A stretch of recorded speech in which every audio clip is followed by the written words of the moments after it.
আসসালামু আলাইকুম সবাইকে ডিআইইউ ট্রান্সপোর্ট সাপোর্ট ইউটিউব চ্যানেলের নতুন একটা ভিডিওতে।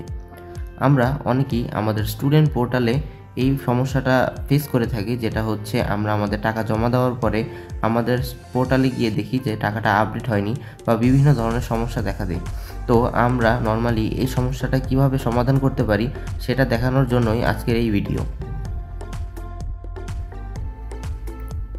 আমরা আমাদের মোবাইলের বিকাশ থেকে সহজেই এই সমস্যার সমাধান করতে পারি। প্রথমেই আমরা চলে যাব এডুকেশন ফিতে। তো এডুকেশন ফিতে যাওয়ার পরে হচ্ছে আমরা আমাদের ইউনিভার্সিটির নামটা লিখে নিব। লেখার পরই আমাদের ইউনিভার্সিটির নামটা এখানে চলে আসছে। তারপর হচ্ছে আমরা আমাদের যে স্টুডেন্ট আইডি আছে সেটা এখানে দিয়ে দিব। নর্মালি আমি আমার স্টুডেন্ট আইডিটা এখানে দিয়ে দিচ্ছি। তো দেওয়ার পরে এখানে হচ্ছে একটা কন্ট্রাক্ট নাম্বার দিতে হবে, যেটা হচ্ছে আপনার প্রতিষ্ঠানে আপনি দিয়ে রেখেছেন।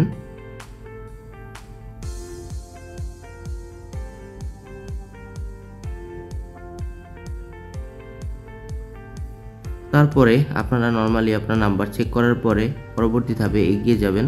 তো এখানে আপনি নর্মালি 1 টাকা সেন্ড মানি করবেন।